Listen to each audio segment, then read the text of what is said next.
महाराष्ट्र भूमी पावन कोटी वंदन करून मान संत वीरांच्या भूमीला, संत वीरांच्या भूमीला, संत वीरांच्या भूमीला.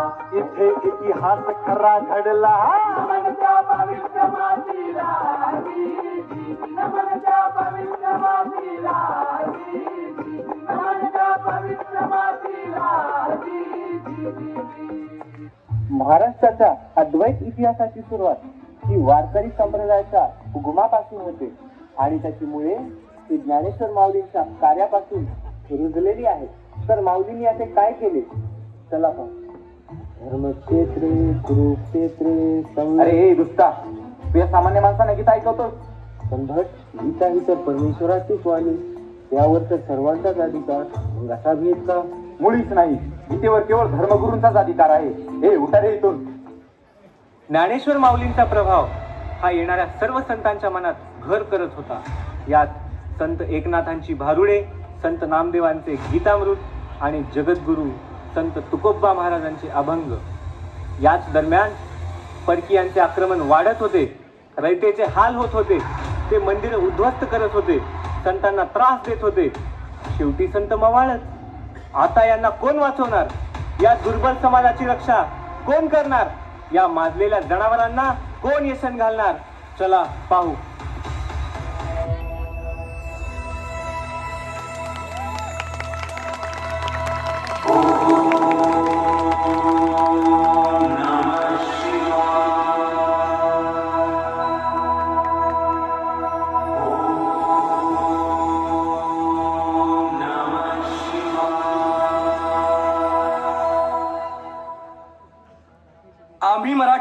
आम्ही मराठे यवनांची पीडा नष्ट करण्यासाठी हिंदवी स्वराज्य स्थापन करीत आहोत. यवनांची पीडा नष्ट करण्यासाठी हिंदवी स्वराज्य स्थापन करीत आहोत. राष्ट्रभावनेने संघटन करून देशावरील परकीयांचे आक्रमण नष्ट करीत आहोत. देशावरील परकीयांचे आक्रमण नष्ट करीत आहोत. स्वकीय व परकीय शत्रूंचे उच्चाटन करण्यासाठी स्वकीय व परकीय शत्रूंचे उच्चाटन करण्यासाठी स्वराज्य स्थापन करीत आहोत. स्वराज्य स्थापन करीत आहोत. यात तू आम्हास यश द्यावे. यात तू आम्हास यश द्यावे. हे राज्य व्हावे. हे राज्य व्हावे. ही तर श्रींची इच्छा. ही तर श्रींची इच्छा.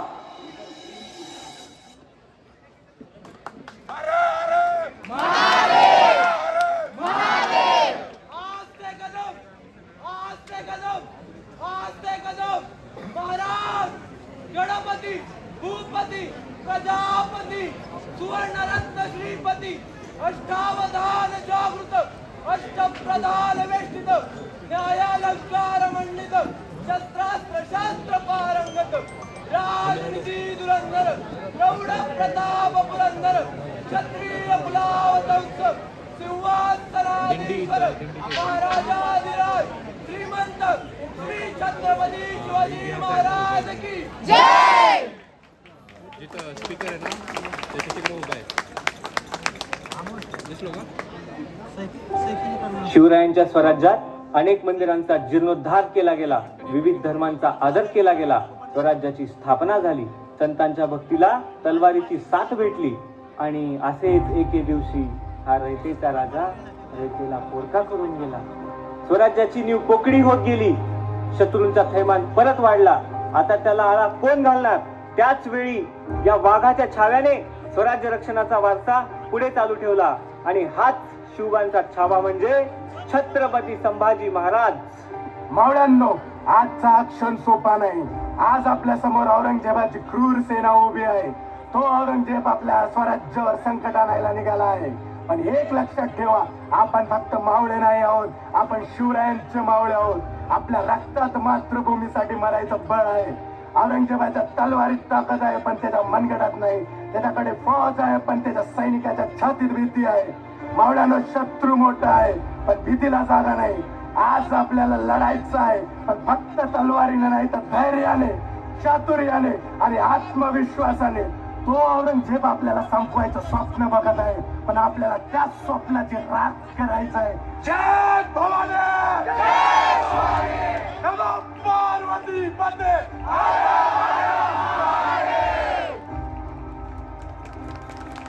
संभाजी शिवाजी महाराजांनी प्राण दिले पण स्वराज्य जिंकू दिला नाही. त्यागाच्या रक्ताने मराठ्यांची माती पवित्र झाली. औरंगजेब गेला पण संघर्ष थांबला नाही. स्वराज्य वाचले पण पुढे काय? हाती सत्ता आली छत्रपती शाहूंच्या आणि याच काळात मराठ्यांच्या भविष्यासाठी उभी राहिली एक नवी व्यवस्था, ती म्हणजे पेशवाई. हम वो योद्धा वो निडर हम जो भी दिशा में जाए, सारे पथ चरण छुए और पर्वत शीस नवाए, रास्ते से हट जाए नदियां हो के हवाए, हम है जियाने जीतने को हम रण में उतरते हैं, हम सूरज है अंत हमी रातों का करते हैं, युग युग की जंजीरों को हमने ही काटा रे, बोल उठाए जग सारा जय मर्द मराठा रे. पेशवाईचा अस्त झाला पण त्यासोबतच समाज अन्याय, अंधश्रद्धा आणि जातीभेदाच्या अंधारात अडकला. शिक्षणाचा हक्क फक्त काहींच्याच हातात होता आणि स्त्रियांना तर ज्ञान मिळवण्याचा अधिकारही नव्हता. पण जेथे अन्याय असतो तिथेच परिवर्तनाची ठिणगी पडते आणि अशीच एक ठिणगी पेटली. ज्या काळात स्त्री शिक्षण ही कल्पनाही करणे कठीण होते त्याच काळात एका धैर्यवान महिलेने शिक्षणाचा दिवा पेटवला. त्या म्हणजे सावित्रीबाई फुले आणि त्यांच्या पाठीमागे खंबीरपणे उभे राहणारे ज्योतिबा फुले. सावित्री, शिक्षण घेतल्याशिवाय स्त्रियांना समाजात सन्मान मिळणार नाही. तू शिकलीस तर हजारो स्त्रियांना वाट मिळेल. पण मला असं वाटतं हा समाज मला स्वीकारेल का? जर मला विरोध झाला तर? मला विश्वास आहे सावित्री, तुझ्या धैर्याने तू इतिहास घडवशील.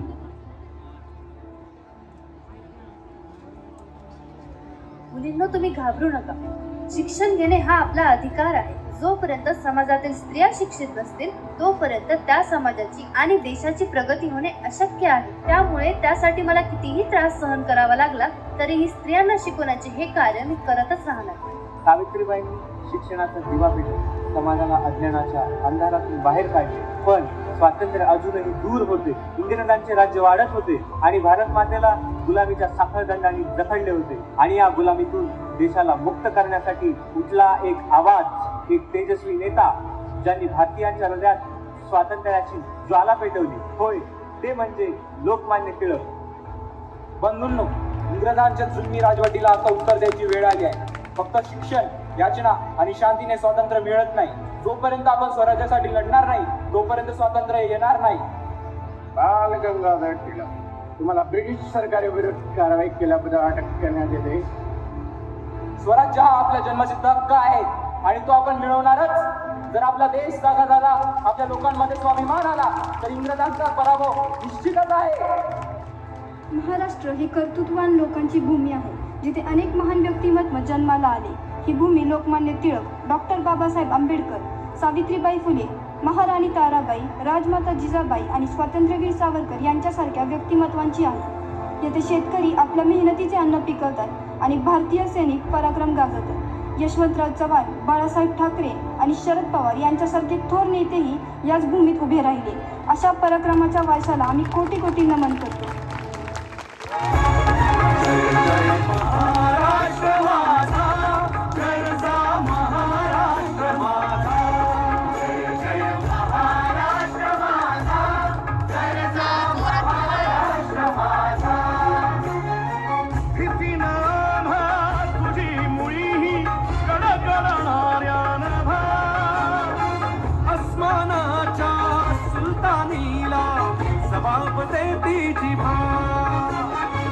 सह्याद्रीचा सिंह गर्जतो शिवशंभूरा